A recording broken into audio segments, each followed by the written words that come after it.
Being disabled, having a disorder, or a medical condition is often seen as a very negative and unfortunate experience. But you know what's even more unfortunate is the people who fake these circumstances for monetary gain and who knows what. So today we're going to be exploring creators who fake disabilities, disorders, or medical conditions for clout. Make sure you like and subscribe. Now let's get started. Boogie 2,988. Contrary to popular belief, that 2,988 is not the amount of lbs that man weighs. Part of what made the fans love him so much is the fact that he was extremely authentic. From his various enraged rants, "Where's my Mountain Dew?"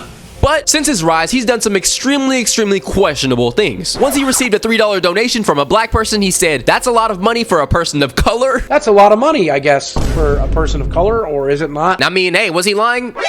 Yes, he was. What do you think I was gonna say? You think I'm a racist? You think? He then went on Twitter to spew his sneako hot takes. He claimed that there are grapists or mustache man supporters who are genuinely redeemable human beings. Boogie was in an inevitable fries in the bag, hang it up, retire unk, Celtic Shack type of downfall. And when a very famous YouTuber who was once at the top getting all that money sees that pool of cash start to dry up slowly like the Sahara Desert, what do? Cryptocurrency scams. This dude started promoting a random coin called Fatty Coin. The jokes write themselves, buddy. I mean, bro does look like Baymax from Big Hero 6, Pillsbury Doughboy. But continuing on, Fatty Coin, average content creator crypto scam. If y'all ever see me promote a crypto coin and call it Hilal Bucks, hit a little quick one on you. Make sure you invest in that. I promise you, I'm not rug pulling you. It's not a scam. It's actually going to be worth something in the future. He came forward and apologized for it, but then he started to explain that he actually needed to raise this money to pay for his cancer treatments. I think people actually bought this. Then they realized this is the male Tana Mojo, and he just is not to be trusted. So eventually, a very large Discord call happened with multiple different content creators where they interviewed Boogie, and he essentially crashed out on live. Fuck you, no.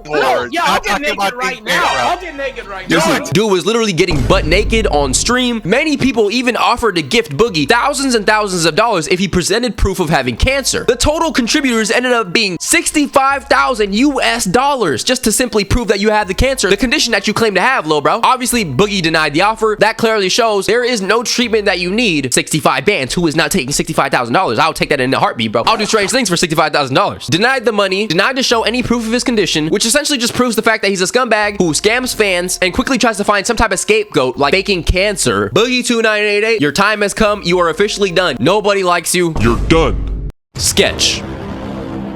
Now, the curious case of Sketch is quite interesting. He has very unique circumstances where he isn't outright faking any disabilities, disorders, or medical conditions, but if you put two and two together, he kind of is. Let me explain. Sketch came up playing Madden and blew up for acting like the weird kid in class, let's be honest. But what we also know is that weird kid in class trope is often associated with neurodivergency. Virgin, we have a virgin. You look like you're building a bomb here. What's going on here? Sketch himself has came out and said that he has no conditions at all, is not autistic, which obviously proves that he's playing a character, right? Even though I believe Sketch is probably an absolutely great, amazing guy, I can still see how some people would have slight issue with the way that he's profiting, mocking, and damn near using fake autism to get that bag. To the people who dislike Sketch because of the way he acts, I would say that there is some benefit to the community. Sketch being in the limelight and acting like a neurodivergent person would pave the way for people who are actually neurodivergent. It would be more normalized in society for these people to be in better positions, making more money, being treated better in schools, online, etc. But at the same time, I do understand the fact that you kind of wish that somebody who was actually autistic came up like this. I'ma say it, bro. This is basically disabled blackface, bro. Somebody is taking on a different identity that they're not, but they're using it for good. So it's kind of like, but I'm curious to know what you guys think about this one in the comments, so let me know. Pixie Locks.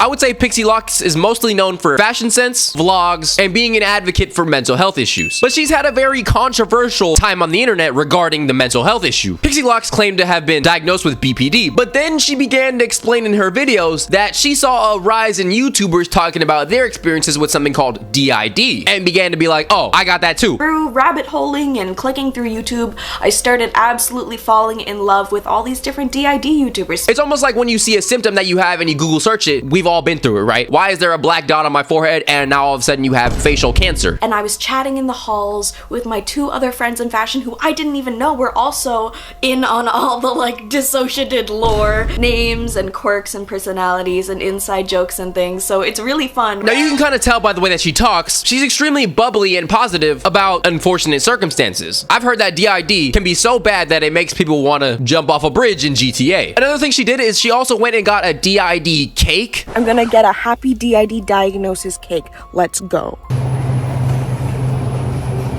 Could I get some writing on this cake?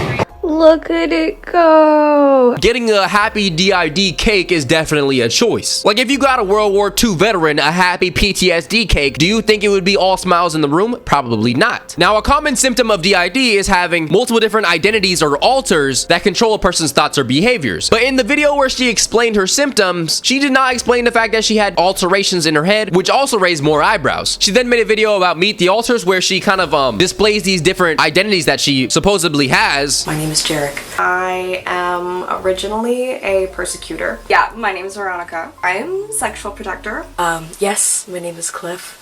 And I am our primary protector. Banking, taxes. She ended up getting diagnosed strictly for the internet because she knew nobody would believe her, but when she had to show her diagnosis, she didn't actually show a legitimate diagnosis. And since then, she never really showed any of the proper proof, which then leads a lot of people to speculate whether she actually has these conditions or she's using these for profit. It is just speculation, so it's not like it was proven the fact that she doesn't have this disorder, but the way that she went about publicly putting out her diagnosis and her decision-making was quite questionable. The absolute misunderstanding of the health system that has been weaponized to try and debunk my mental illness is absolutely ridiculous. Now we're gonna check out some of the TikTokers who fake disabilities for clout. TikTokers faked an illness and got caught by a blaze. Dawn Lineberger. What's that one character from Lord of the Rings? She lied to her 2 children, telling them that their mother was going to die. What? The bills cannot possibly be this high. Go ahead and go on to Indeed.com. Hit search. There are full-time jobs. There's part-time jobs, crew member jobs, maintenance jobs. Hat that I wear to chemo, so I figured I'd share it with you. It's this. Correct me if I'm wrong. Why do you still have eyebrows? Am I bugging or is that supposed to go too? I don't. Dawn Lineberger actually created her final TikTok, as her downfall at this point was just inevitable. What did she say as her last TikTok, bro? Dopey is free. Till shortly after, Dawn Lineberger actually got arrested. And that's when some of the police reports actually started coming out. For now, Lineberger remains in the Madison County Jail. What type of sick individual must you be, bro? You gotta be the type of person who likes to lick toes or something, bro. Start up that OnlyFans. I don't know if anybody's buying that. I'm not gonna lie, but hey, it's worth a try. It's better than doing this. Yo, that fake tan is OD. Her name goes by the name of Maddie Russo, and she went through a massive scandal in 2022. What did she do, bro? What did she fake, bro? Telling her audience that she had cancer. Cancer. And even trying to sell supplements. That's some crazy bag chasing. Faking cancer and selling supplements and then being like, oh, it made me recover though. Is that she still has her hair. Her conclusion to this result was the fact that she was taking biotin supplements. Did you seriously think that people would believe chemotherapy hair loss symptoms would be removed by taking biotin? Biotin, collagen, and keratin are crucial vitamins that are shown to help with... Yo, I'm sorry. This gotta be blackface, bro. This has to be blackface. Why are you this dark? You look like the Oompa Loompa off of Charlie and the Chocolate Factory. Willy Wonka style. And actually raised over $37,000 raised? She even claimed that her hair started falling out. Oh, the biotin stopped working? Which is an obvious... Are you dumb? These are obvious slices, bro. Other people did even more deep dives and realized in the hospital pictures it had the same vase as the one at her house. Oh my god. Yo, you are clueless, fam. You are clueless, fam. About 2 months ago, Maddie actually finally had her court hearing. Okay. And had to sit in front of a judge. I have not spoken. Wait, I thought you lost your hair. Camera died, but that is gonna do it for today's video. Faking different conditions is obviously harmful for many different reasons, especially when you get into scamming your fans for money. Also, I did end up reacting to a couple extra clips in this video. If you do enjoy the way I react to videos, consider subscribing to the second channel. That is where I film all the reactions. That being said, it's Love Yall. I love you, and I'm out.